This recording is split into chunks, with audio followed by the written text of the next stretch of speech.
Tonight, as you settle in for rest, we drift into a story of ancient Greece.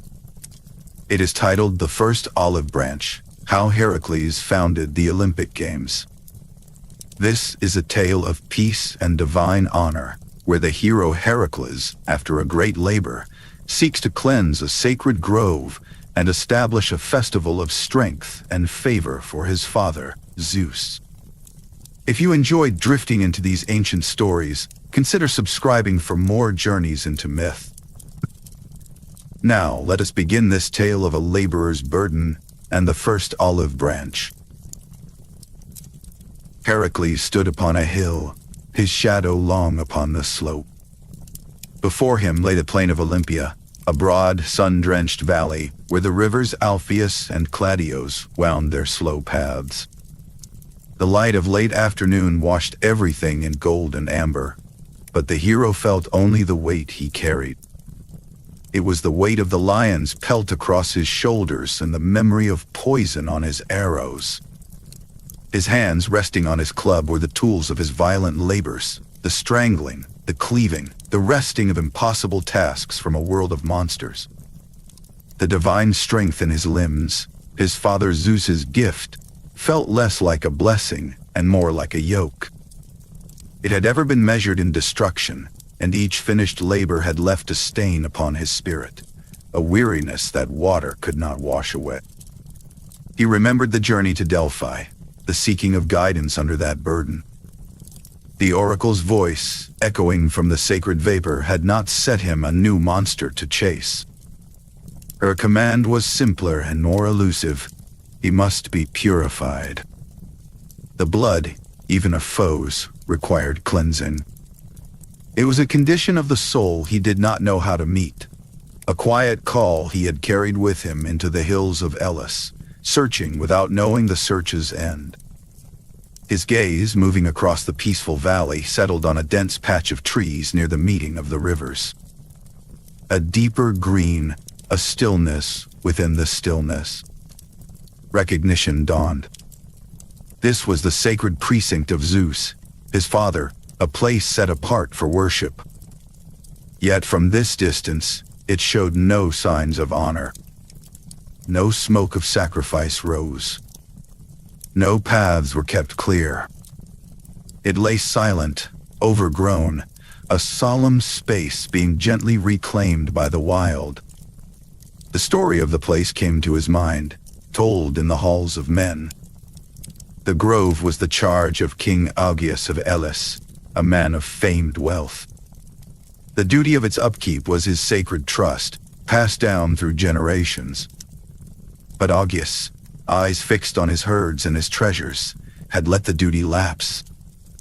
Hercules recalled stories of a king so preoccupied with counting his cattle and polishing his gold that he forgot the days of the month when offerings were due. The path from his palace to the sacred grove grew faint with disuse. It was a neglect not of malice, but of profound disregard, a slow dishonor done by simple forgetting. There, on the windy hill, the connection formed. The oracle's command for purification. The neglected sanctuary of his father. A new purpose, quiet and solid, settled within Hercules.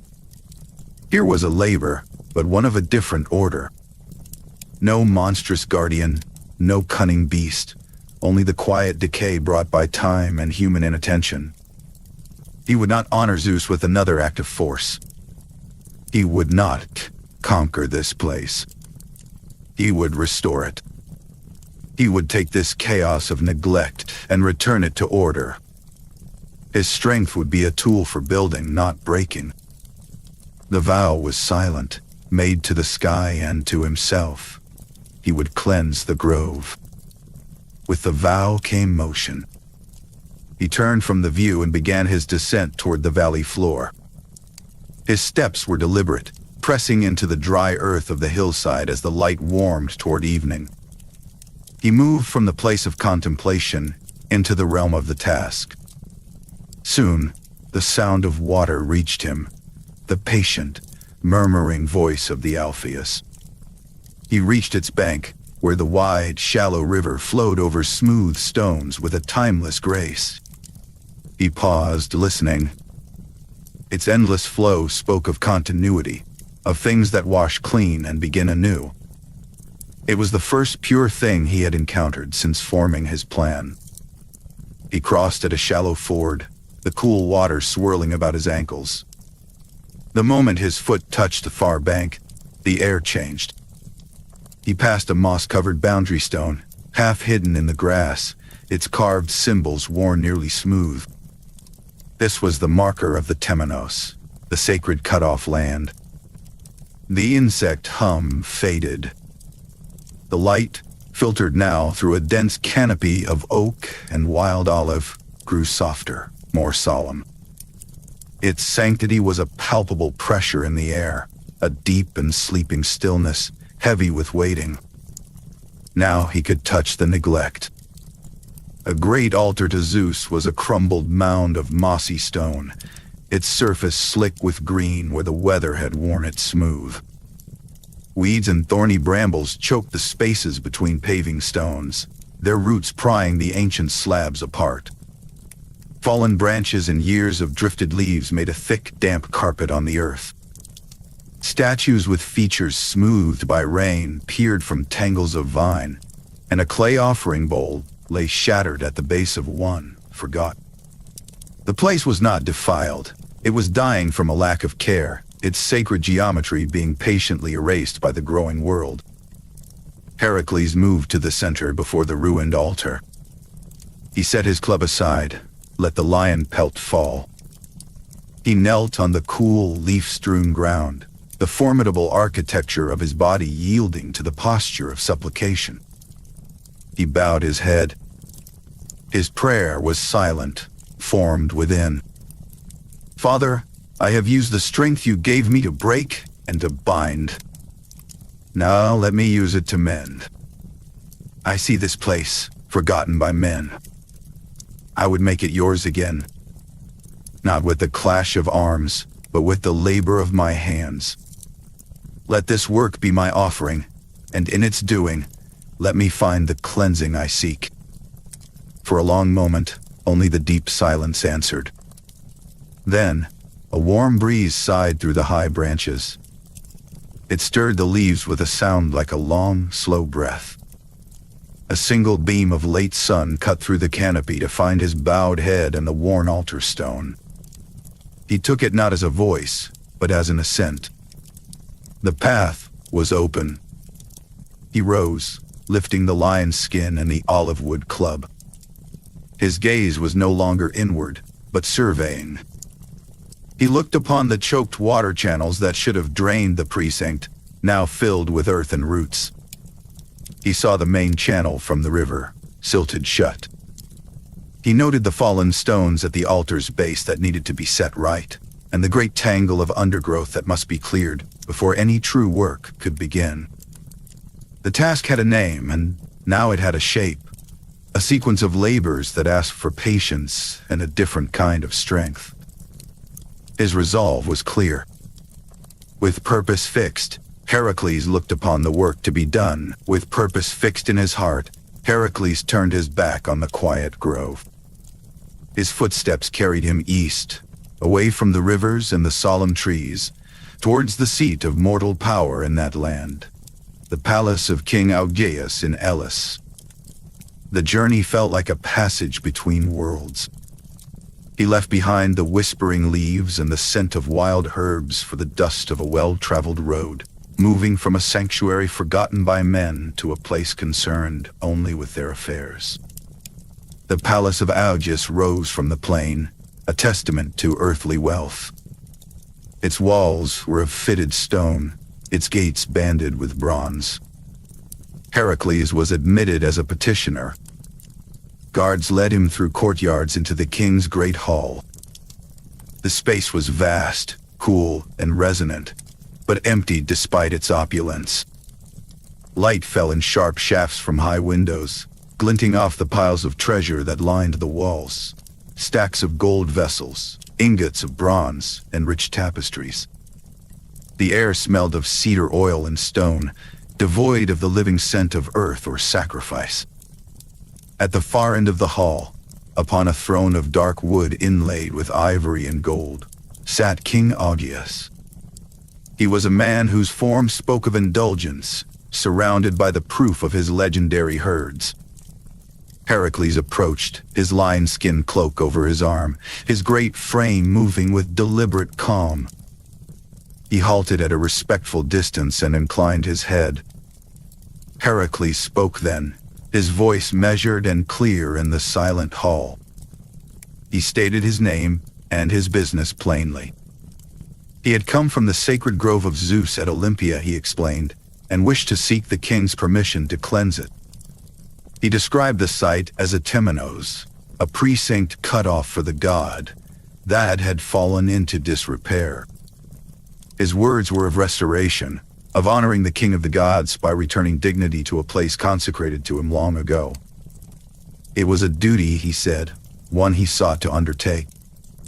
King Augeas listened, his expression one of detached bemusement that slowly curdled into disbelief. He leaned forward on his throne, a faint, derisive smile on his lips. He scoffed openly. That overgrown thicket by the river? He called it a forgotten patch of land, useful to no one, not worth the effort of a single slave, let alone the famous Hercules. His tone was dismissive, the voice of a man for whom value was counted only in grain and metal. The king's eyes narrowed, surveying the powerful figure before him with shrewd suspicion. He implied that this offer of pious labor was surely a trick. Why would a hero bother with weeds and mud? Augeas suggested, with a wave of a jeweled hand, that Hercules must be seeking some hidden favor, or perhaps a promise of payment. He saw a transaction where Hercules saw a vow, a scheme where there was only solemn intent. Hercules felt the flush of irritation, the impulse to meet scorn with force. But he held it down, mastering it. He remained still, his gaze steady. He explained again, with patient clarity, that this was not a matter for bargaining. It was a duty owed to Zeus, a task of purification. There was no trick, no desired reward from the king's treasury. The work itself, and the god's favor it might earn, was the only prize he sought. His words were simple and left no room for negotiation.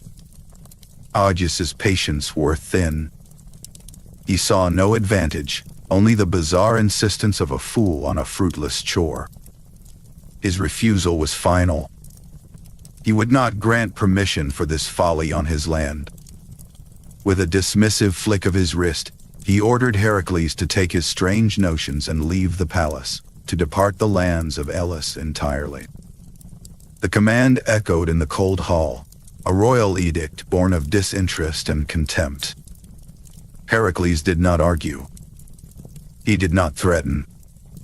The mighty temper that could shatter gates remained leashed. He simply bowed his head once more, a shallow nod of acknowledgement. Then he turned and walked back down the long hall, his footsteps echoing on the stone. He passed the piles of lifeless treasure and stepped out into the sunlight of the courtyard, leaving the spiritually empty hall behind. Walking away from the palace gates, the king's words rang in his ears, but they did not plant doubt. Instead, they hardened the resolve that had formed in the grove. The refusal had clarified everything. Official sanction was irrelevant. The permission of a king who could not see past his own wealth meant nothing to the will of a son seeking to honor his father. The work was holy, and it would be done. The challenge was no longer one of mere physical labor, but of will, his own unwavering will against the neglect of an age. He did not leave Elis. He turned his steps back west, towards the rivers and the sacred grove. With each step, the weight of the confrontation fell away, replaced by a clearer, quieter purpose. He would not act with the authority of a king, but with the conviction of a devotee. He returned to the boundary of the Temenos as the afternoon light began to lengthen. He stood looking at the tangled wilderness anew. It was no longer just a mess to be cleaned. It was a stronghold of disorder that he alone had vowed to reclaim. The silence of the place welcomed him back. As he gazed at the dense undergrowth and the crumbling stones, his mind turned not to force, but to alliance.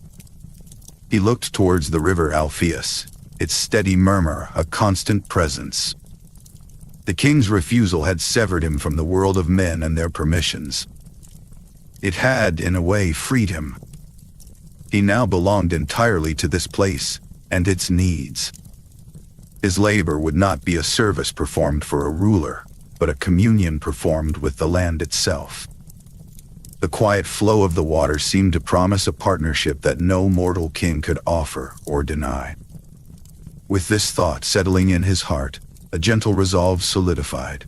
He would begin by asking the river for its aid. A deep stillness held the sacred grove.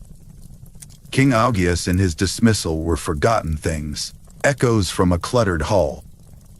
Hercules' focus was now fixed on the river. He walked through the shadowed grove until the murmur of water grew into a steady, soothing chant. The Alpheus lay before him, wide and patient, its surface a ribbon of burnished copper in the dusk. He was a supplicant now. He carefully removed the heavy lion-skin pelt and laid it upon a mossy stone. His divine strength remained, but here it was to be offered, not imposed. He knelt in the cool silt, letting the shallows rise over his knees. The gesture spoke of an older law, respect for the spirits that flowed through the world before heroes walked it. He bowed his head, listening to the river's story told in ripples over stone. When he spoke, his voice was a low murmur meant to join that endless sound, not to command over it. "Alpheus," he said, addressing the spirit of the current, "son of Oceanus, witness to the first stones of this grove." He did not speak of his strength or his labors. He spoke of the neglected sanctuary and of the father they both served. The hearth of Zeus is cold, the stones of his altar forgotten. I would make them clean. Not by my hand alone, which can only break and clear, but with your help, which can wash and renew. He opened his hands, palms up, in the gentle current. Lend your waters to this work. Let it honor the King of all, and bring peace back to this quiet ground. He fell silent. For a long span there was no answer but the river's own chorus. Hercules did not stir, his stillness a demonstration of patience to a being for whom a century was a moment. He waited, feeling the water's cool flow around his skin, trusting it to hear. Then, a change began, subtle as a shift in the breeze. The current pressing against his palms deepened, as if the riverbed drew a fuller breath. The sound of the water grew rounder, more resonant, a purposeful hum that vibrated through the stones. Hercules watched the surface. The coppery sheen softened, then brightened from within. A gentle, luminescent amber light awakened in the depths, outlining every smooth river stone in a soft, ethereal glow. This light came from the river's own heart, a sign of its awakened attention. The ascent was clear. A profound sense of alliance settled within Hercules. The oldest force in the valley had chosen to be his partner. He offered a final, silent nod of gratitude, and the glow around his hands seemed to pulse warmly in reply. Rising from the water, he moved upstream to a point where the bank curved just outside the grove's densest tangle. Here the true collaboration would begin. He took up his olive wood club, not to strike, but as a lever and a digger. Driving the blunt end into the soft earth above the waterline, he felt the familiar strain in his shoulders, but the purpose was new. He was not breaking. He was beginning. The first clods of earth, thick with roots, came up with a soft tearing sound. He worked with methodical rhythm, his great strength a patient, creative force. Sweat beaded on his brow and fell, mingling with the dark soil.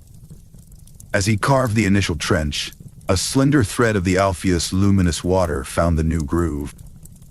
It did not flood. It seeped forward with quiet purpose, testing the path the man had made. Hercules guided the trickle, his hands clearing smaller stones from its way. When his digging met a large, buried stone, he paused, feeling the river's flow against the obstacle. He shifted his grip, using the club for leverage, and worked the stone loose with careful, rocking motions. It came free, and the water immediately swirled into the space it had occupied, smoothing the exposed earth. This was the partnership, his labor to shape the course, the water's power to bless it. He continued, guiding the nascent channel toward the grove. And the river followed, willingly. The main current continued its timeless journey downstream, but a steady, glowing rivulet turned into the man-made cut. It flowed with a gentle insistence, a luminous thread in the twilight, choosing the new path toward the land it had been asked to cleanse. In the deepening dusk, the hero and the river began their shared labor. Hercules stood at the boundary of the sacred grove, the faintly luminous water of the Alpheus pooling at his feet. The pact with the river was made, and now the work of hands must follow the work of words. He measured the grove's expanse with his eyes, then began to walk. His heavy sandals pressed a firm, curving line into the earth, marking from the riverbank towards the heart of the grove the course for the great trench. This was the first line he would draw upon the land, a path to guide the cleansing flood. With the route marked, he took his olive wood club in both hands.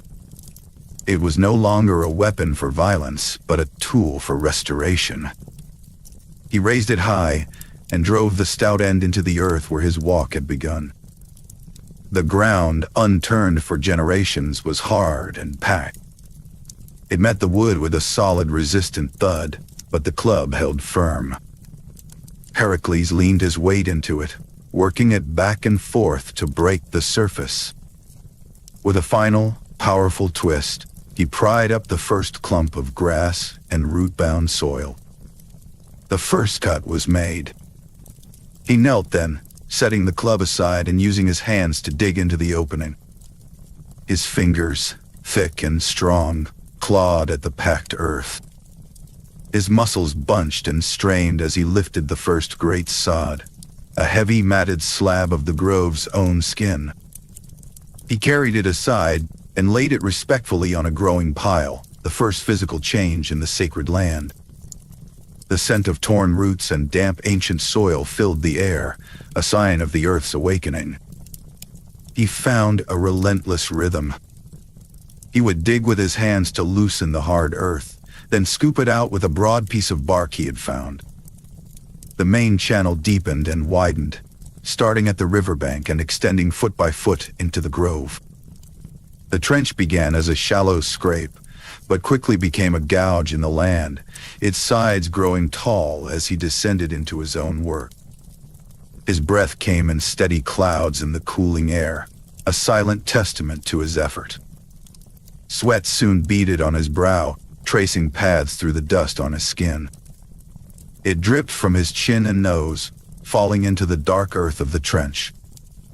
He did not wipe it away. This sweat, born of devotion and not battle, was his first offering to this place. It mixed with the soil, a sacred libation of human effort poured directly into the ground. Each drop consecrated the work with the salt of his own labor, a prayer made physical for the purity to come. As he dug deeper, the diverted thread of the Alpheus found the start of his trench. The luminous water, which had been pooling patiently, now seeped forward. It touched the freshly dug earth and began to soak into it. The water did not rush. It infiltrated, darkening the soil from a dry brown to a rich, wet umber. Where the water went, the hard, packed earth softened, becoming more pliable under his hands. The river was keeping its pact, easing the burden, not taking it over. Guided by this partnership, Hercules expanded his work. From the main channel, he began to dig smaller, secondary trenches. These would act as arteries, carrying the purifying flow into every choked corner of the sacred precinct. He dug towards crumbling altars half buried in weeds, and towards stone platforms obscured by debris. His movements were sure, his mind holding a map of the grove's original, intended form, a form he was uncovering with each handful of earth he removed. The earth was not just soil. It held the rubble of neglect, shattered fragments of pottery from old offerings, stones that had fallen from forgotten markers, and the stubborn, tangled roots of weeds that had claimed the space. Hercules cleared these obstacles as he found them. He lifted the stones, some small, some requiring his full strength to roll aside, and built neat piles at the edge of his worksite. He pulled the weeds from the path of his future channels, ensuring nothing would block the water's cleansing course. The sounds of the evening became a symphony of sacred toil. The steady, grating scrape of earth being moved. The heavy thump of a stone set aside. The liquid murmur of the Alpheus, both in its main course and now in the new, quiet trickle entering the trench. And over it all, the sound of Hercules' own labor, his measured breathing, the rustle of his lion skin as he moved, the soft fall of earth onto the pile. It was a rhythmic, focused noise, the sound of order being patiently carved from chaos. As the last light of day faded from gold to a deep, shadowy blue, Hercules paused. He stood in the trench, which was now a deep, dark line running from the river into the grove. His body ached with a deep, satisfying fatigue. He looked back along the path of his labor, then forward into the darkened precinct. In the failing light, he could see the first inklings of the grove's original shape emerging. The cleared paths of his secondary channels traced like faint lines on the land, suggesting order. The great altar of Zeus, once shrouded, now stood partially exposed, a darker silhouette against the twilight. The work was immense, but its outline was now drawn upon the earth. He climbed out of the trench, his limbs heavy. The night was clear, and the first stars were appearing overhead. At the end of the main channel, near the riverbank, he had left a final wall of earth, a dam to hold back the full force of the Alpheus until the moment was right. The diverted water glimmered with a soft, internal light at the bottom of the deep cut, a quiet living thread ready to become a flood. Hercules sat on the piled earth, looking from that glowing water to the vast sleeping form of the grove. The channels were dug, the course was set. All that remained was to let the river fulfill its purpose. The true cleansing was ready to begin with the dawn. The night was a brief, still mantle over the valley.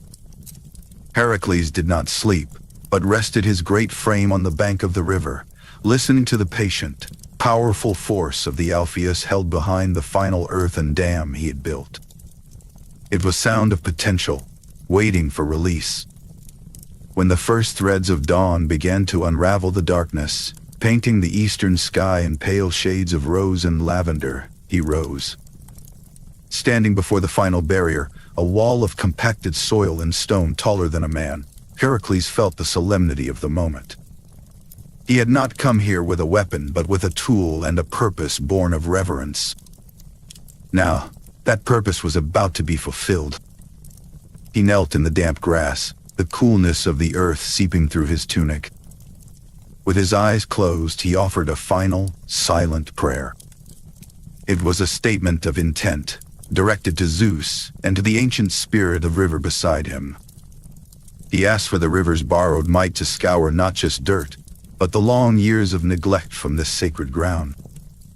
The only answer was the increased pressure of the water against the dam, a soft, insistent groaning from within the earth.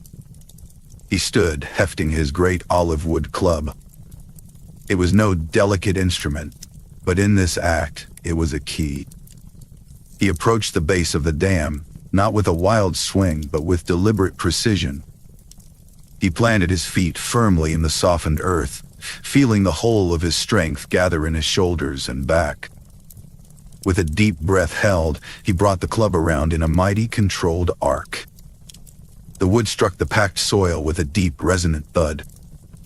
A great crack appeared in the face of the dam. He struck again, in the same spot, and the crack widened, spiderwebbing outwards. On the third heave, the dam surrendered. A single powerful jet of water burst through the fracture, instantly widening the gap. Then, with a deep roar that unfolded across the quiet valley, the pent-up might of the Alpheus carried the rest of the barrier away. A wall of churning, sun-gold water, tinged with the faint luminescence of its divine ascent, poured forth into the main channel. It did not simply flow. It advanced, a living torrent unleashed with a purpose it now understood. The sound was awe-inspiring in its power, the voice of nature itself engaged in a sacred task.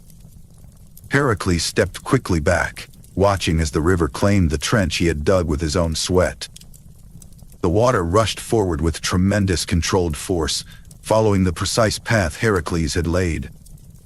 It hit the first junction, and divided willingly, splitting into the secondary channels that branched out, like arteries, through the sacred precinct.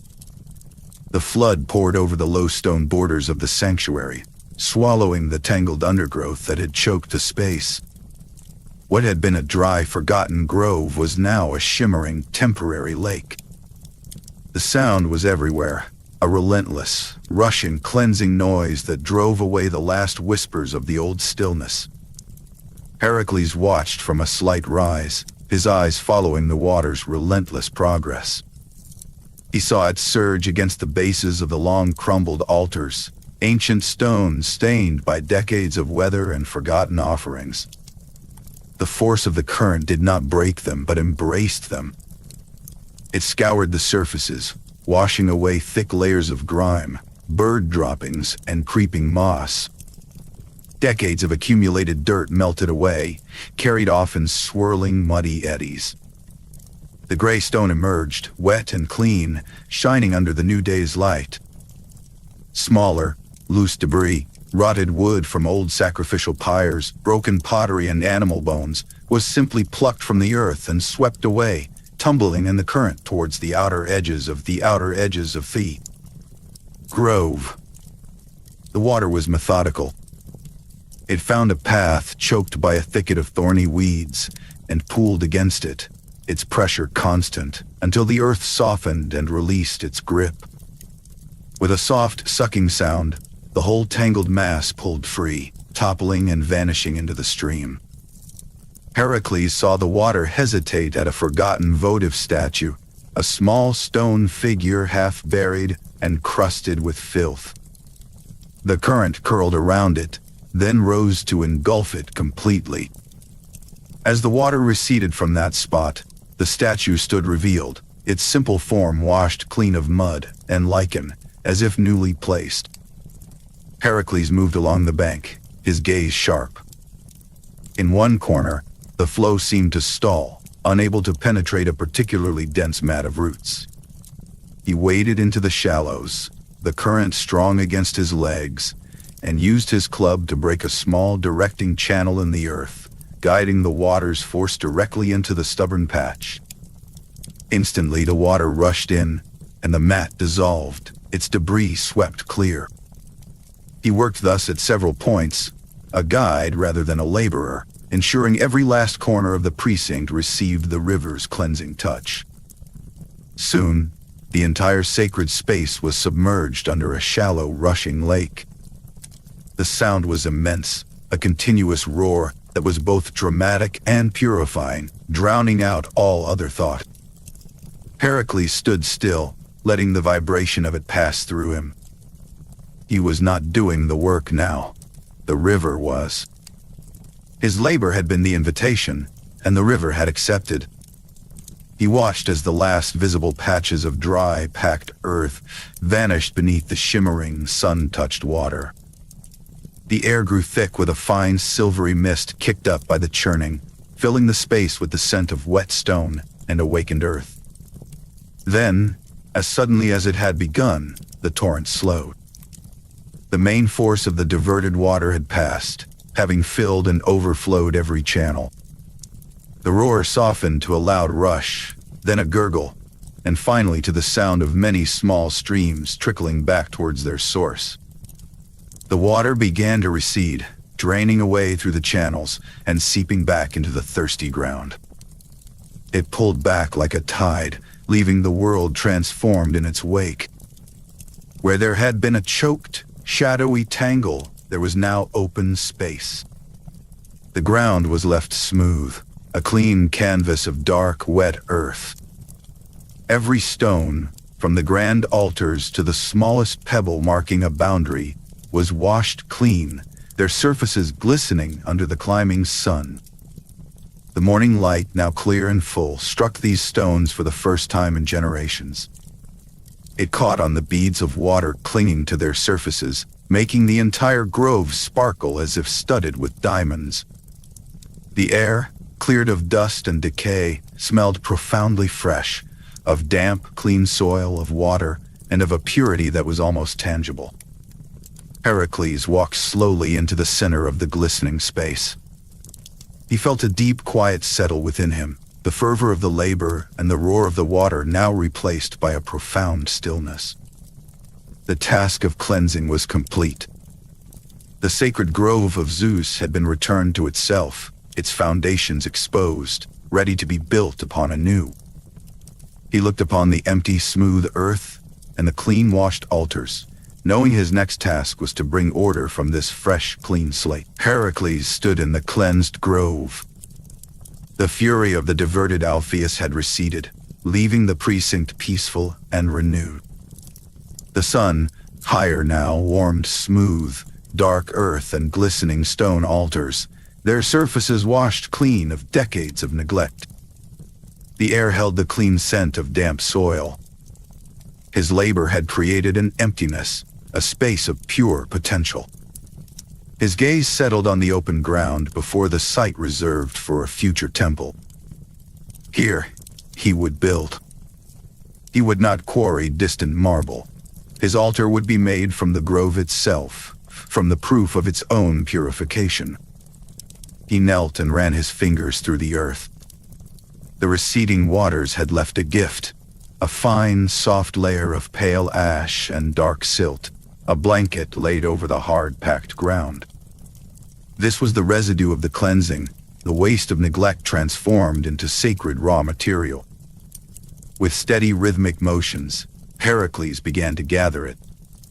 He used his broad hands as scoops, pulling the ash and silt into a single, growing pile at the clearing's center.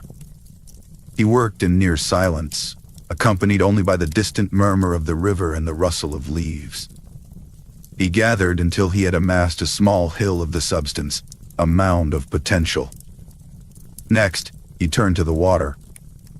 He walked to the bank of the Cladio stream, which now ran clear and sparkling over its stones. Using a hollowed stone as a basin, he carried the cold, fresh water back to his pile of ash. Then, the mixing began. He poured the water slowly, working it into the dry powder with his hands. The mixture transformed, shifting from a weightless dust into a thick, gritty paste that clung to his fingers and palms. This mud was the grove remaking itself, its scattered and cleansed elements brought together into a new, purposeful whole. Kneeling before the pile, Hercules began to build. He took the first handful of the wet paste and placed it directly upon the bare earth. He shaped it with the flats of his palms, patting it into a wide, low base. This was the foundation. He took another handful and another, adding to the mound in a slow, methodical ritual. Each new layer was pressed firmly into the last, his hands ensuring there were no gaps, no weaknesses. The altar grew under his patient, focused labor, rising from the earth from which it was born. As he worked, smoothing the sides with careful strokes, his body remembered the strain of digging the great channels. The memory of the burn in his muscles and the sweat that had fallen like rain upon the soil returned to him. That sweat had been his first wordless offering to the task. Now, as he shaped the sacred mound, new beads of sweat formed on his brow and traced paths down his arms. He did not wipe them away. He let them fall, each drop vanishing into the dark clay, mingling his own mortal striving with the ash and silt of the grove. The altar was becoming a fusion of place and purpose, of divine ground and human effort. Under his hands, the shape took form. It was a broad-based, solid mound, rising to the height of a man's waist. It possessed no carved ornament, no intricate design. Its power lay in its sheer simplicity, its mass, and its origin. It was the grove made into an altar. Once the final layer was padded firm and the sides were sculpted smooth, Hercules rose. He left the great earthen form to bake and harden under the sun, and turned to the work of finishing. He walked to the bank of the Alpheus and waded into its calm, clear flow. His eyes searched the riverbed. He selected stones not for their sharpness, but for their smoothness. Flat, water-worn stones, their edges rounded by the river's eternal patience. He gathered them, armful by armful, and carried them back to the base of the earthen mound. These would be the approach. With deliberate care, he began to set the stones. He built a short, simple staircase against one side of the altar mound. Each stone was placed for stability, creating a firm and humble path to the summit. This was so that any mortal, from the mightiest king to the simplest farmer, could climb to make an offering. At the top, on the flattened surface he had shaped, he placed the largest and flattest stone he had retrieved. It was a broad, dark gray river stone, perfectly smooth. He set it firmly, pressing it slightly into the drying clay so it would not shift. This was the sacred table, the point of contact between earth and heaven. Hercules stepped back. He walked a slow, complete circle around the finished altar, inspecting its form from every angle. He placed a foot upon the stone steps, testing their solidity. He pressed a hand against the sun-warmed clay of the mound's side, feeling its promising hardness. A deep sense of rightness settled within him. It was good. It was strong, simple, and born entirely of this place and his labor. It was an altar worthy of the king of the gods, constructed from the washed clean remains of his sacred ground and the dedicated sweat of his son. An altar was not merely a shape, it was a function. It required fire. Hercules moved to the edges of the sacred clearing. He gathered fallen branches from the oaks and wild olives, wood that had been seasoned, brittle, and dry by the summer sun. He broke them into manageable lengths and collected tufts of sun-bleached grass for kindling. He carried the fuel back and arranged it with care upon the great flat summit stone, building a modest, orderly pyre. This would be the first fire, the spark to wake the altar into its purpose. Standing before the mound, Hercules closed his eyes. In the quiet of his heart, he offered a prayer. He gave thanks for the strength to complete the labor, and with solemn intent, he dedicated the place, the altar, and the coming flame to his father, Zeus, Lord of all. He took a flint stone and struck it against the iron of his belt. Sparks leapt into the dry tinder. A tiny flame caught, flickered yellow, and grew. He knelt and breathed gently upon it, nurturing it until it leapt up to embrace the seasoned wood. Soon, a steady, crackling flame burned upon the stone, its warm light dancing against the simple, earthen sides of the new altar. He watched as the smoke began to rise. It was a thin, gray-white column that lifted straight up into the utterly still, clear sky. There was no wind to bend it, no breeze to scatter it. It ascended like a plumb line, unwavering, through the warm air. It rose past the branches of the silent trees, aiming directly for the heavens. Hercules watched until his eyes could no longer distinguish the smoke from the vast blue expanse, a silent signal sent from the cleansed earth below.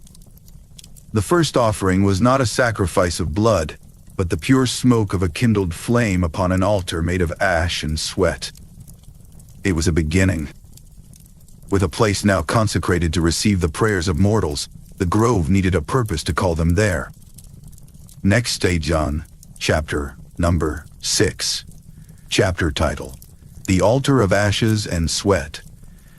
Chapter goal: Hercules builds the great ash altar to Zeus from the remains of the cleansing. Current situation: Hercules has built and consecrated the great ash altar to Zeus.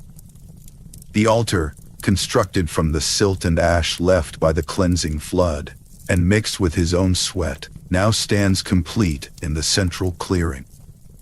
Its stone steps lead to a flat summit stone, upon which the first sacred fire burns, sending a straight column of smoke into the sky. The grove is now a formally sanctified space, with a functional altar ready to receive offerings. The next step is to define the human activity that will take place around it. Characters present: Hercules. Location: the central clearing of the sacred grove of Zeus at Olympia now. Featuring the completed ash altar. Time: off day, late morning. Notable objects: the completed ash and clay altar mound, the stone step approach, the flat summit stone, the burning sacred fire, the rising column of smoke, Hercules' tools, hollowed stone base and flint, the cleansed and empty surrounding grove, with the altar of Zeus completed, and the smoke of the first offering a visible thread connecting earth to sky. Hercules turned his attention to the flat, open plain that lay just beyond the heart of Olympia. The sacred grove.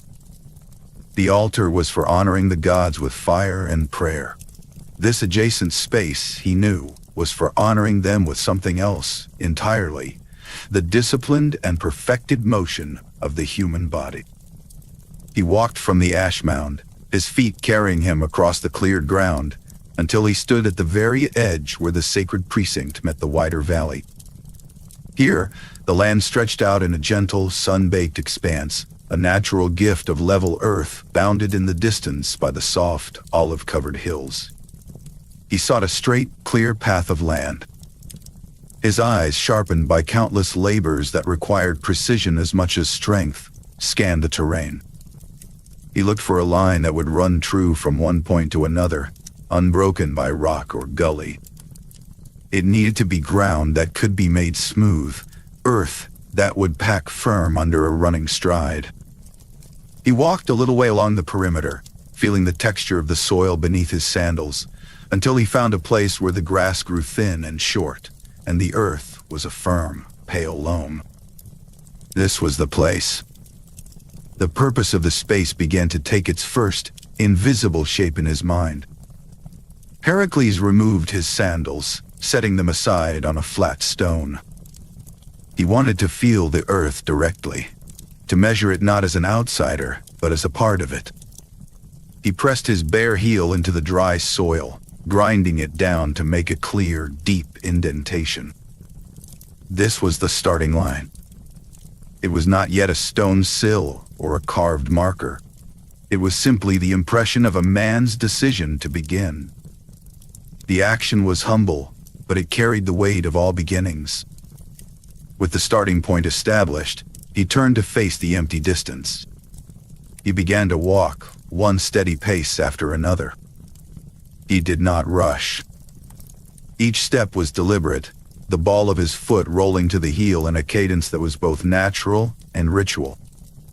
His stride was immense, the legacy of his divine blood and a lifetime of colossal journeys, yet here he moderated it into a consistent, measuring pace. This was not a sprint of haste but a procession of definition. With each fall of his foot he was not just crossing ground, he was claiming it for a new purpose, sanctifying it through simple, repeated contact. He counted his own footsteps, the original unit of measurement. In an age before standardized rods or cords, the human body was the first and most truthful measure. His foot, from heel to toe, became the module from which all else would be derived.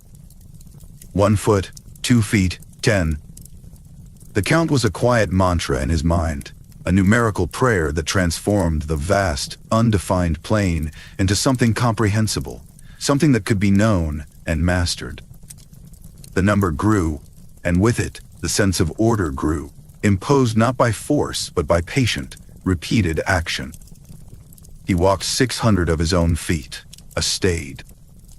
The word itself would come to name the race, the track, and the great arena. When the silent count in his mind reached 600, he stopped. The distance felt right, long enough to test a man's speed and breath to their limit, yet short enough to be seen in its entirety by spectators gathered at the sides. He stood at the far end of the invisible line he had drawn across the earth, looking back toward the tiny mark of his heel.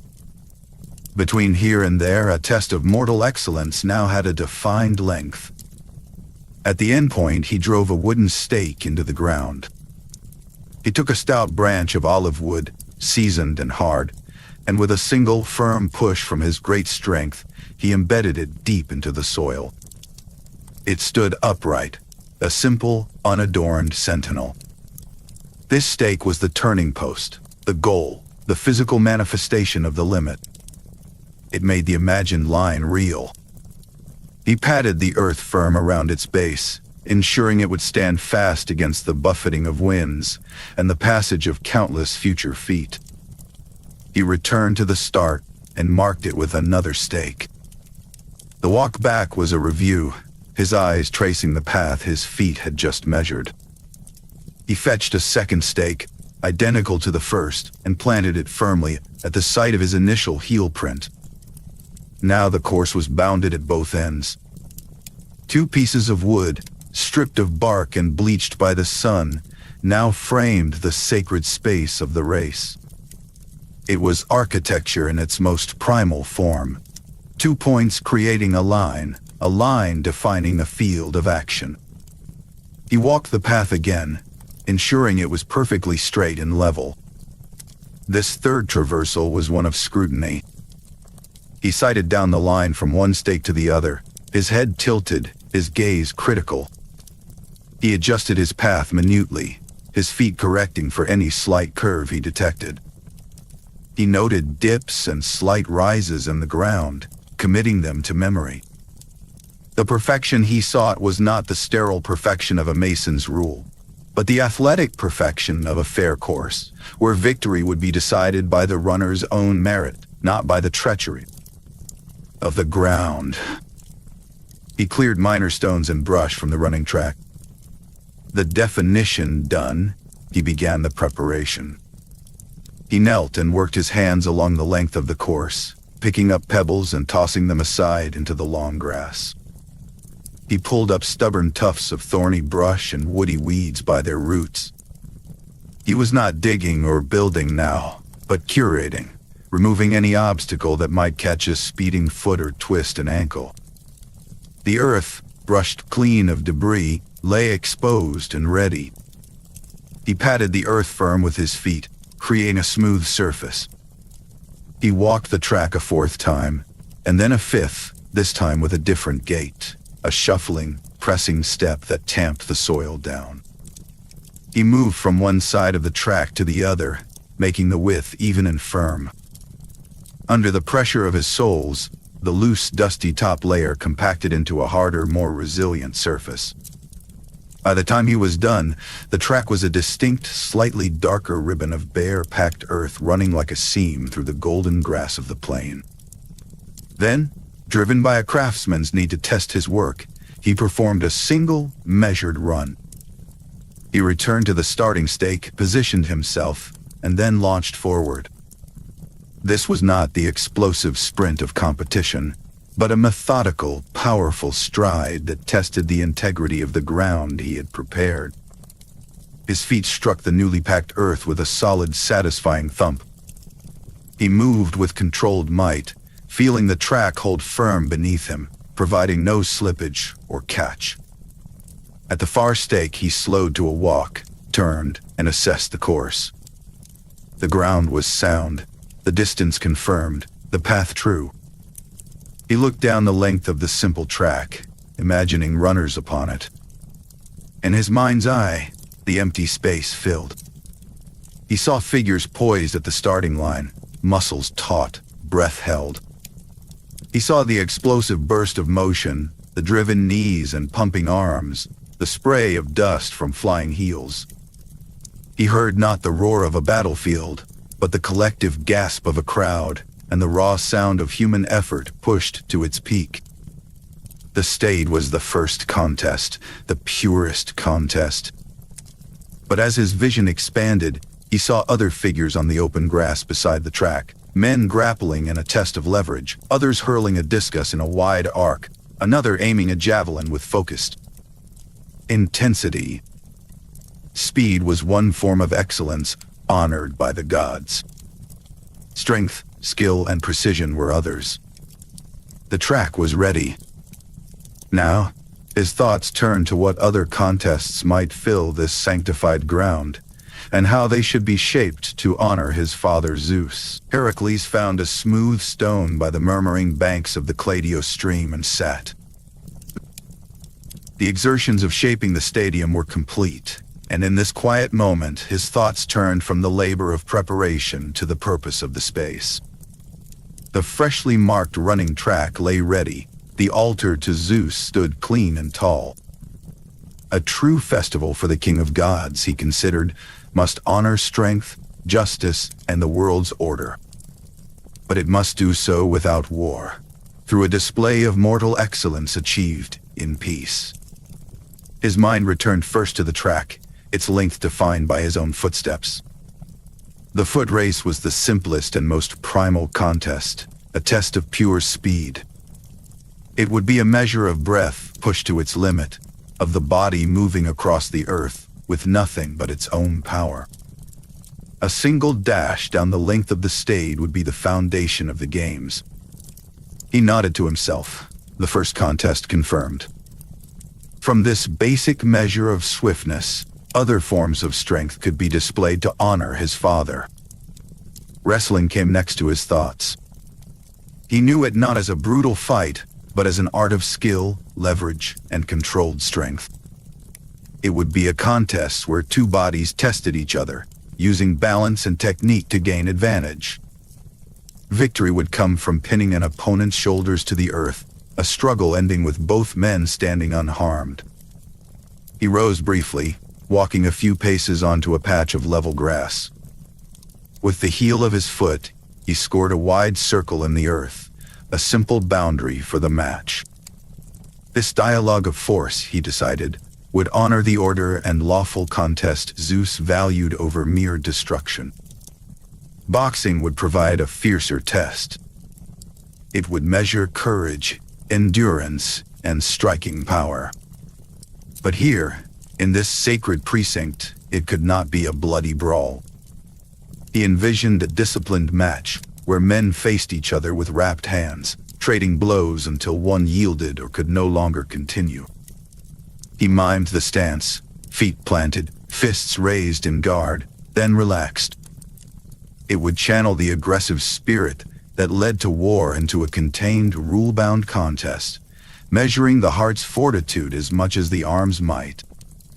His gaze drifted to the smooth, round stones in the riverbed. He picked one up, feeling its weight and balance, turning it in his palm. The discus throw would be a contest of precision as well as power. It was not about throwing at an enemy, but about achieving the perfect arc. He gave a gentle, experimental swing of his arm, feeling the potential energy in the stone's mass. It honored the marriage of strength and grace to send the stone as far as possible across the field. A single, beautiful act of perfected force that reflected the symmetry Zeus upheld in the cosmos. Finally, he looked at a long, straight fallen branch on the bank. He lifted it, judging its length and straightness. Stripped and smoothed into a javelin, it could serve a trial of aim, technique, and focused force. The thrower would not target a living creature, but a mark upon the ground, striving for accuracy and distance. He held it aloft, sighting down its length toward a distant hillock. This would transform the weapon of the hunter and soldier into a tool for peaceful competition, its power directed toward a symbolic goal. For each contest, he defined a simple, clear rule. The foot race was a straight dash from one marked point to another. Wrestling victory required a pin within the circled ground. Boxing ended when one man admitted defeat or could not rise.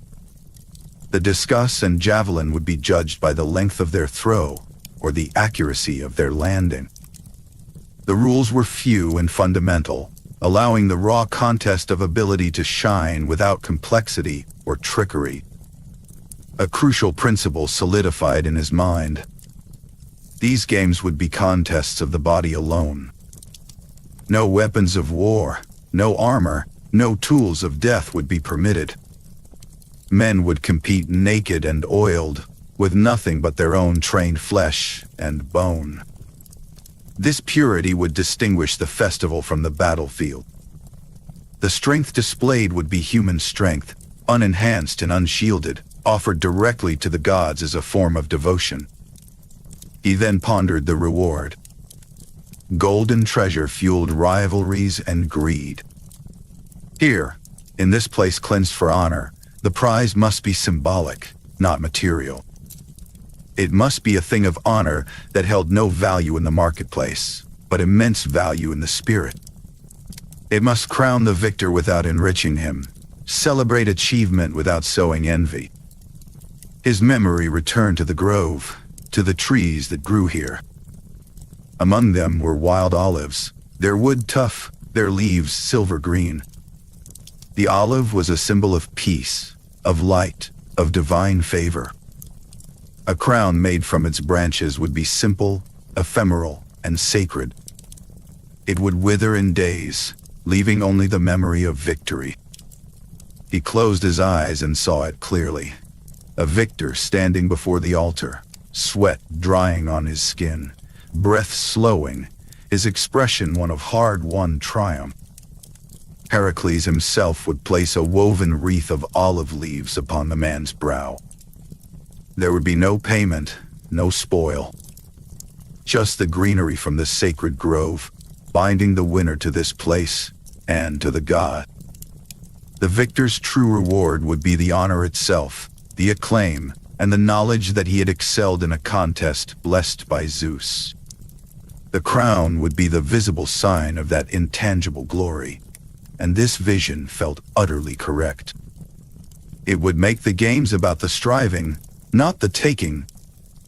As twilight deepened over the stream, Hercules rose from his stone. The framework of the festival was now clear. 5 contests of the body, governed by simple rules, crowned by a symbol of peace. But the symbol itself was not yet here. The common olive trees of the grove were not enough. For a crown that would signify a victory blessed by Zeus, he needed a branch from a tree of truly sacred origin, one touched by myth itself. He looked north, toward the distant cloud-capped mountains where such things were said to dwell.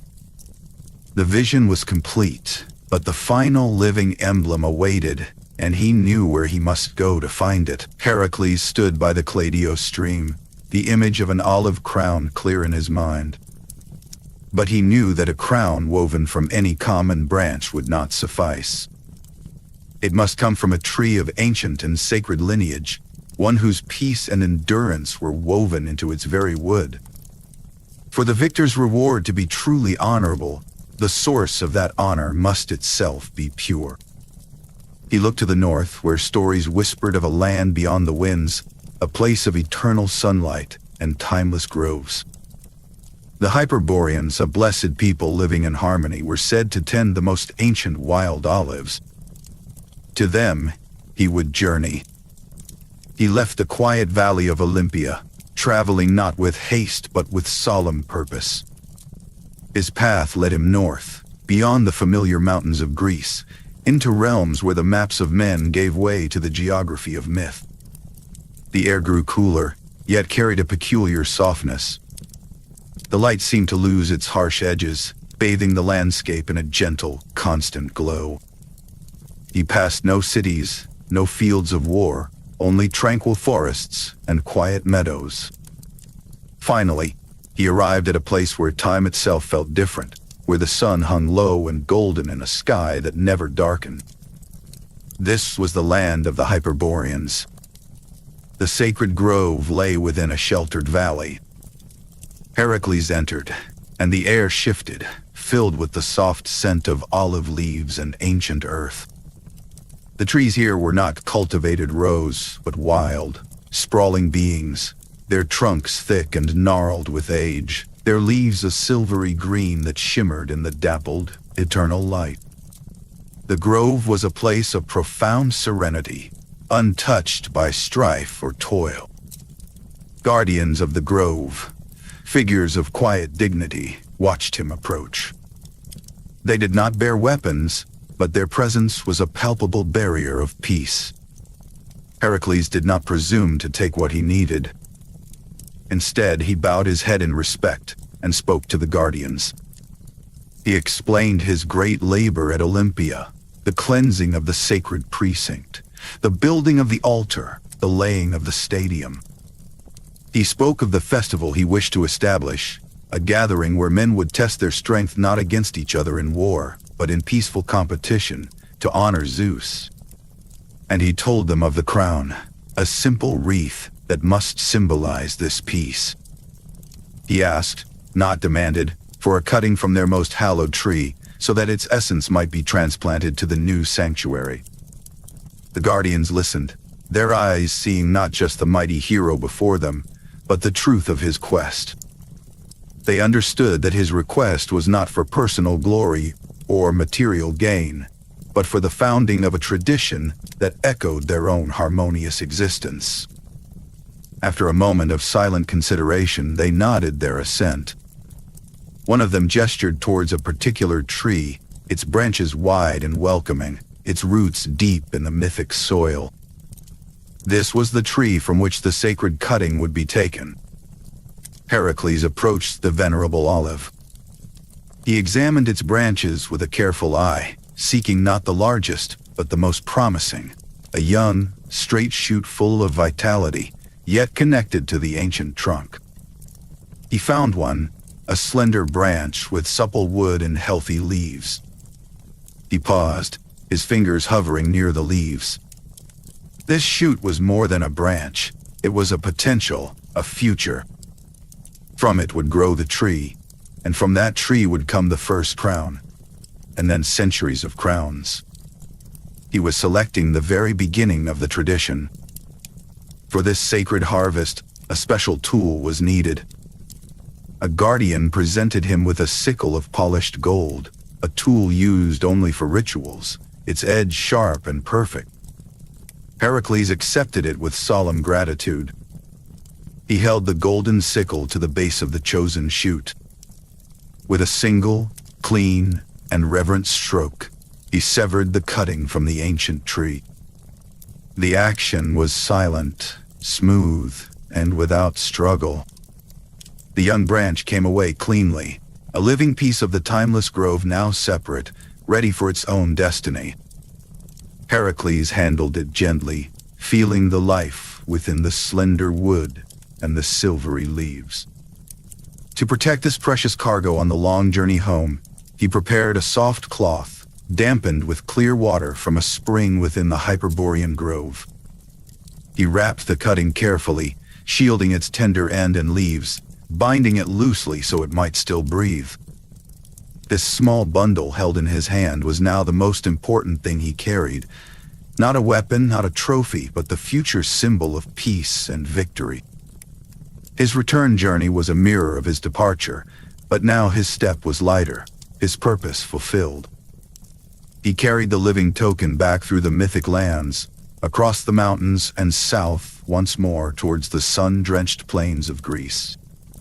The world passed by, forests, rivers, silent hills, but he moved through it like a guardian himself, ensuring the cutting safe passage from one sacred space to another. The bundle in his hand remained vital and green, a traveler from an eternal spring to a world of seasons, carrying the future within its wrapped cloth. He arrived back at the sacred grove of Olympia. The cleared precinct, the ash altar, the measured stadium, all were waiting. He walked to a spot near the site where a temple to Zeus would one day rise, a place of good soil and clear sunlight. There, with his own hands, he dug a small, deep hole in the earth. He unwrapped the cutting and planted it firmly, settling its roots into the new soil, a stranger welcomed home. For the final act of bonding, he fetched water not from any nearby spring, but from the Alpheus River itself, the river that had aided his great cleansing. He poured the clear, flowing water over the base of the young olive tree, linking its life to the life of the sanctuary and to the divine force that had purified it.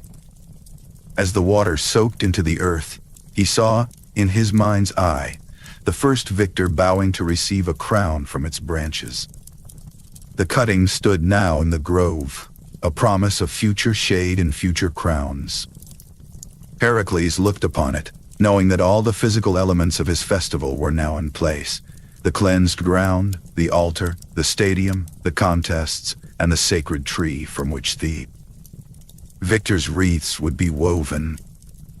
All that remained was to formally proclaim the festival, and to call the people to it under a banner of peace. The living symbol of peace now grew beside the altar. Hercules stood before the young olive tree, its leaves still soft and new, then looked out across the space he had prepared. The grove was cleansed, the stadium measured, the altar built. Yet the silence was profound. The sanctuary awaited its purpose, which was not to be a monument but a gathering place. For that, the people of Greece needed to be called, and their journey needed to be guaranteed. Hercules understood that a festival for Zeus required more than a venue. It required a universal peace.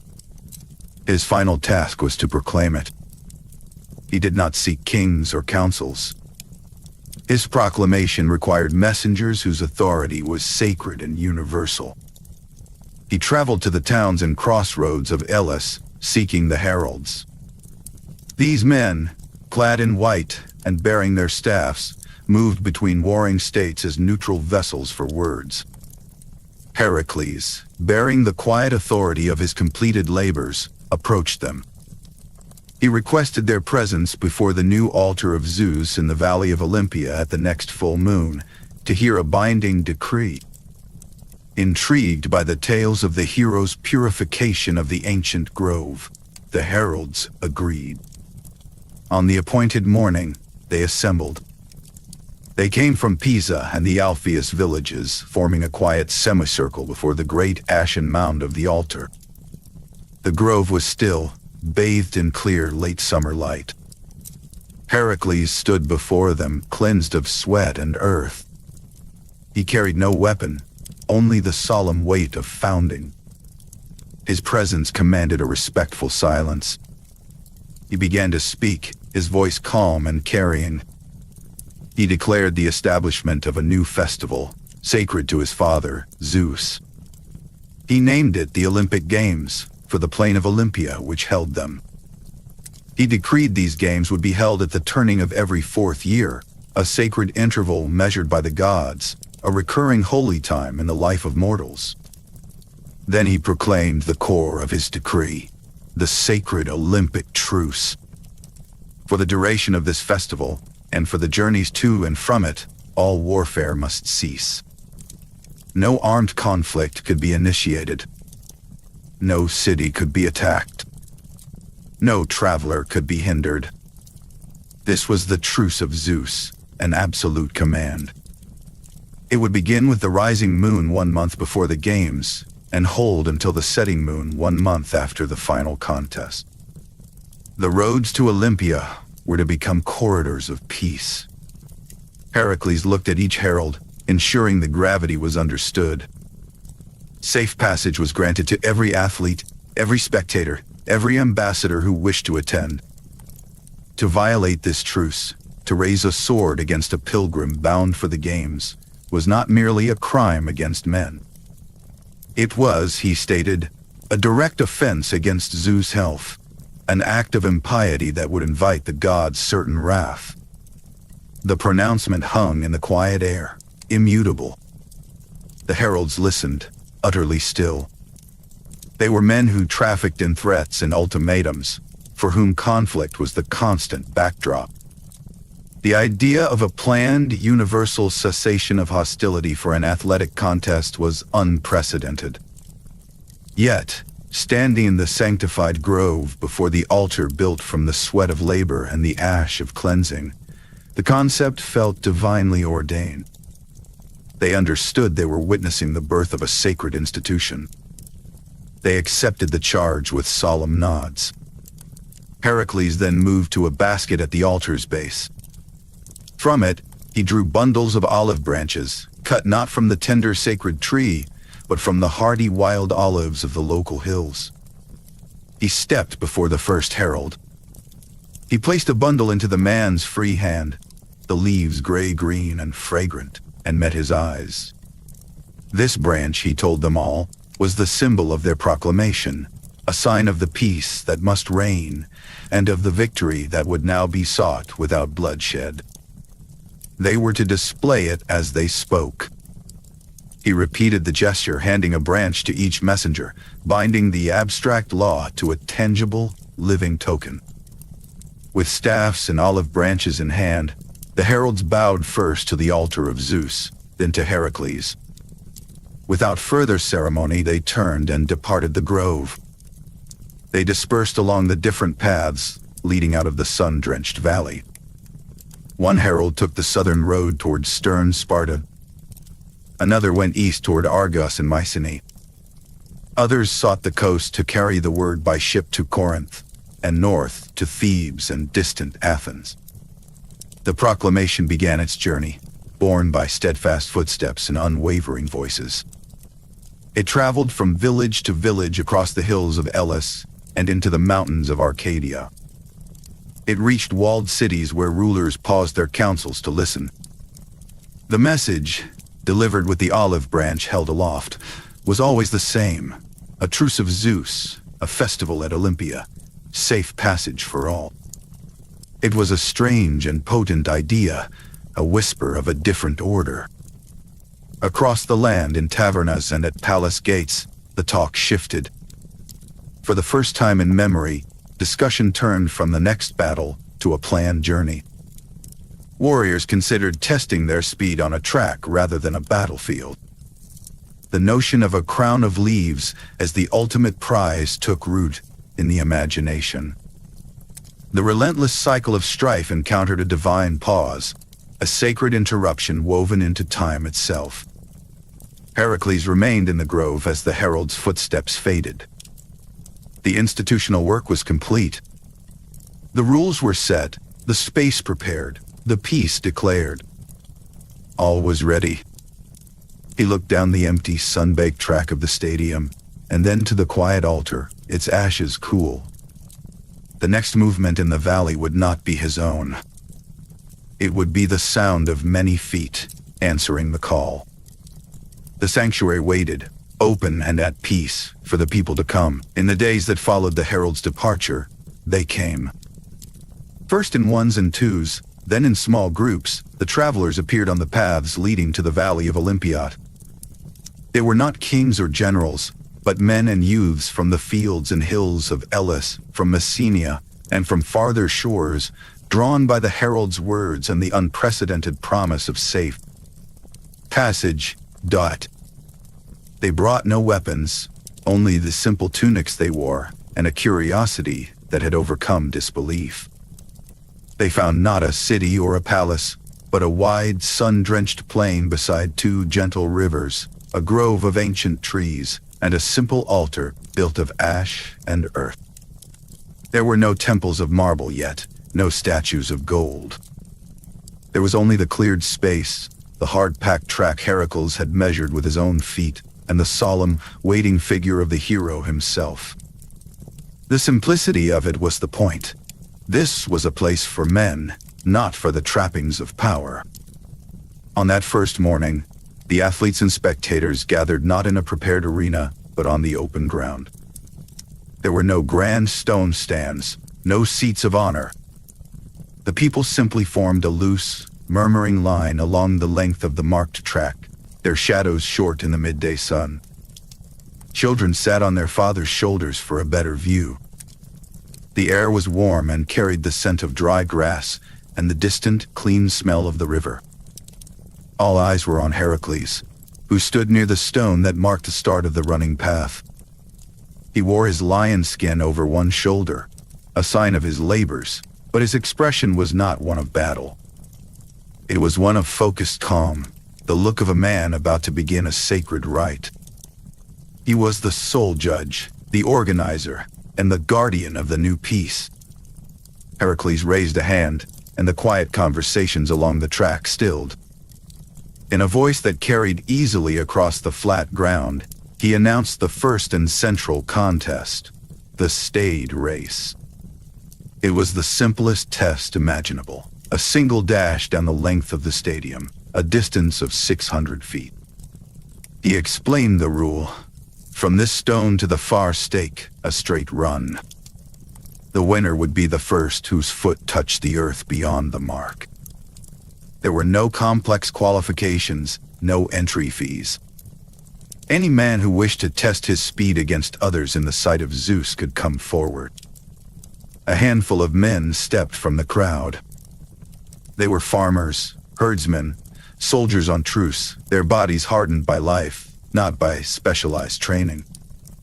The runners gathered at the stone starting line. In accordance with the ancient custom that would become tradition, they removed their garments, competing naked as a sign of pure equality before the contest and the gods. They rubbed their skin with fine olive oil, making their muscles gleam in the sun and their bodies slippery for any who might try to grasp them unfairly. They crouched, digging their toes into the hard, dry earth of the track, their bodies coiled like springs. Hercules stood to the side, his gaze passing over each man. He saw not rivals, but participants in the offering he had conceived, an offering of sweat, breath, and striving. He lowered his arm, holding the crowd in a final moment of absolute silence. Then, with a swift, clean sweep of his arm downward, he gave the signal. The runners surged forward. The packed earth, softened only by the morning dew now burned away, erupted in a puff of dust under the force of their starting drive. Their feet pounded the ground in a rapid staccato rhythm that was the only sound in the world for those few heartbeats. Muscles strained, lungs burned for air, and the distant stake rushed toward them. They ran not on a perfect surface, but on the virgin track, each stride kicking up more of the ochre dust that began to hang in a low cloud behind them. The crowd watched, their awe holding them utterly silent. This was not war, but it contained the same fierce intensity, channeled into a pure line of motion. The silence broke as the first runner drove his chest forward, his foot slamming down past the wooden stake.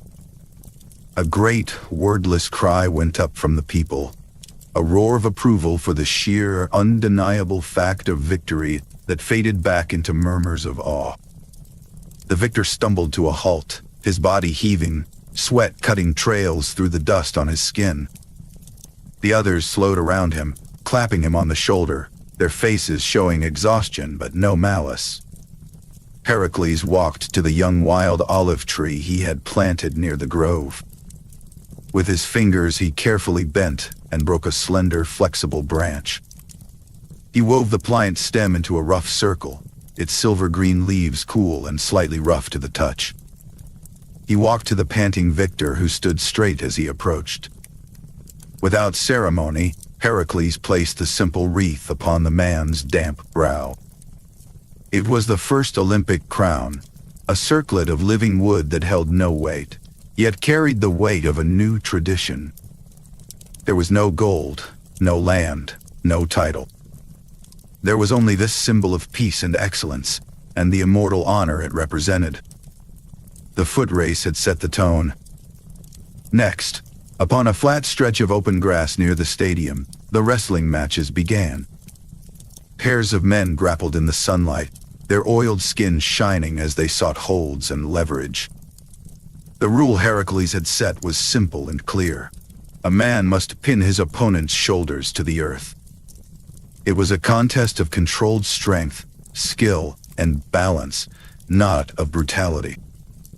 Grunts of effort and the sound of bodies meeting the turf mixed with the encouraging shouts of the crowd. Hercules moved between the matches, watching closely, ensuring the fights remained within the bounds of the contest.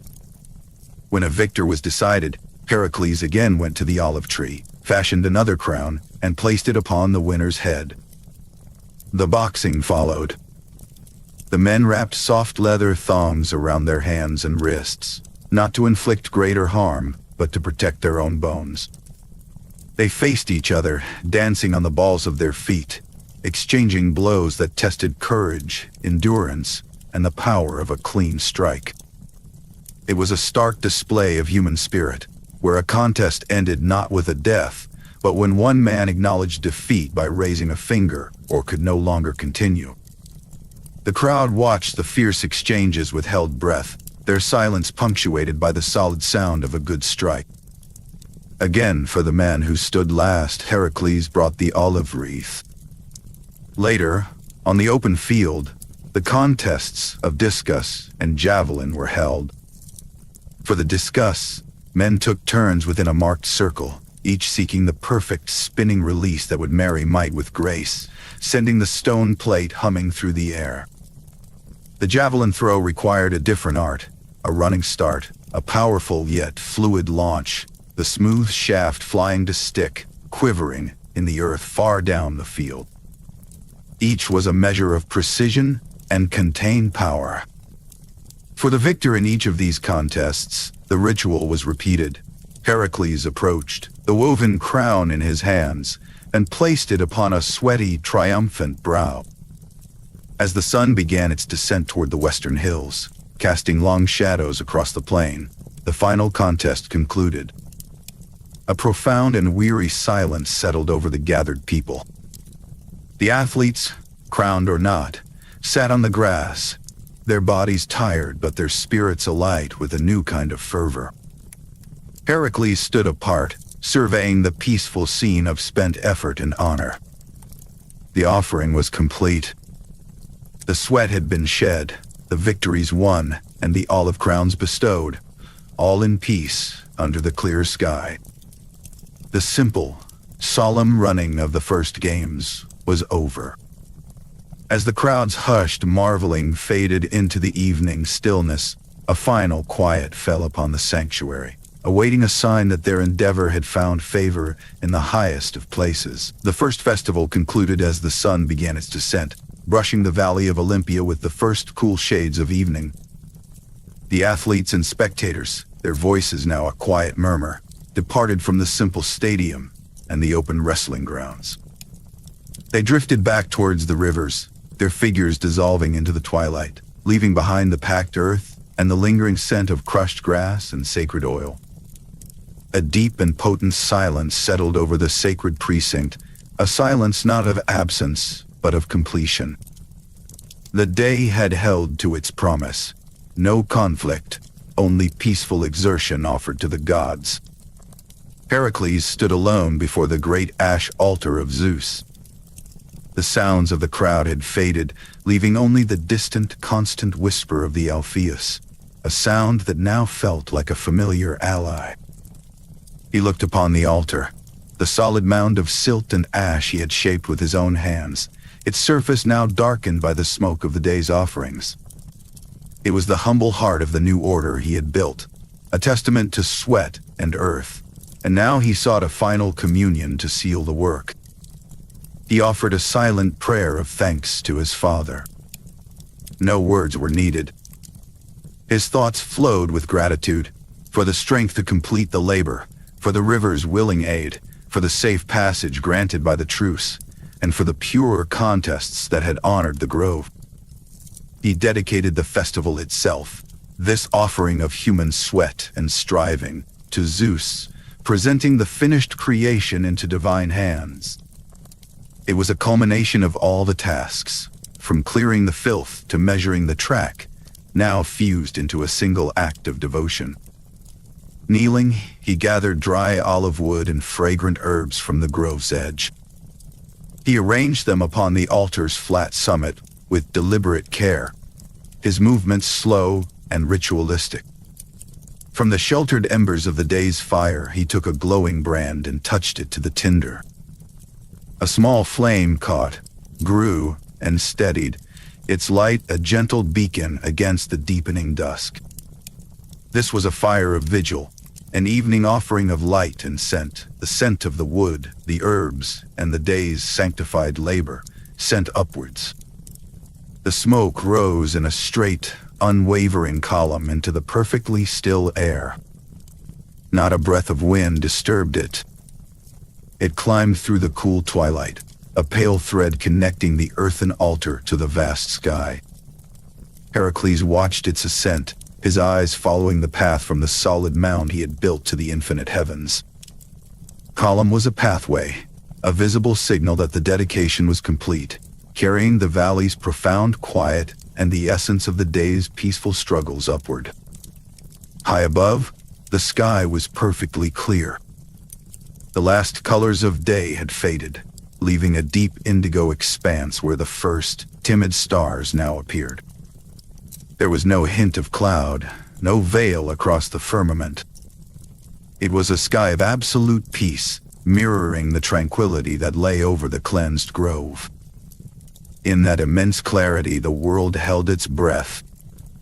Then, without a cloud in sight, a single low rumble of thunder rolled across the valley. It did not crack the silence, but emerged from within it, a deep, resonant, and profoundly peaceful sound. It seemed to vibrate from the earth itself, rolling slowly from the eastern hills, passing over the sacred grove where Hercules stood, and fading towards the west. Its echo lingered among the temple stones and olive branches, a sound of ancient power at rest. It was not a storm. No lightning flashed. No answering peal followed. This single note of thunder was an utterance, a divine acknowledgement. Its deep voice carried no anger, only a weight of acceptance, a blessing imprinted upon the very air of Olympia.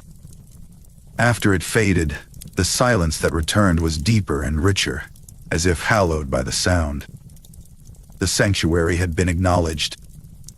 Hercules looked up from the altar fire, his gaze sweeping the clear, star-dusted sky. He felt the sound in his bones, a familiar resonance from a father he knew but seldom saw. He knew with a certainty beyond doubt that it was the sign he had sought. Zeus, the king of the gods and wielder of thunder, had spoken. He had not sent a storm to test or destroy, but had offered this single clear note of favor for a festival of order and measured strength. A quiet, warm relief settled within Hercules, and he felt a tangible lightness, as if the weight of the violent labors that had defined him was finally truly lifted by this peaceful achievement. His eyes lowered from the sky and came to rest upon the young wild olive tree, planted near the temple. It stood in the twilight, a slender silhouette with leaves of silvery dark. This was the heart of the sanctuary now, the source of the victor's crowns. It was no longer just a cutting from a distant grove. It was rooted here, in the cleansed earth of Olympia, fed by the Alpheus. It was the living symbol of the peace he had forged, a peace renewed with every 4-year gathering, its branches destined for countless brows. Hercules envisioned generations to come. He saw the plain not empty, but adorned with temples and treasuries built by grateful cities. He saw athletes from distant lands, speaking unknown tongues, gathering under this same sky, bound by the same sacred truce. He saw the olive crowns being woven, century after century, and the smoke of offerings rising from this very altar. The labor of his hands was no longer a task, but a seed planted, a cycle begun. The great hero, who had faced monsters and cleansed stables, had at last created something meant solely to celebrate human excellence and peace. Standing in the sacred dark, with the altar fire glowing and the first stars shining above the young tree, Hercules felt his great labor complete. He had honored his father not with a feat of destruction, but with an act of creation that would echo through time.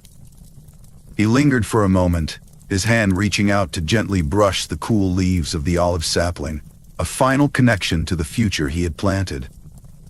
Then, with the rumble of divine approval now a part of the valley's memory, he turned and walked slowly from the grove, his footsteps silent on the hallowed ground, his purpose fulfilled. The sanctuary of Olympia was now awake, blessed, and waiting for the world to return.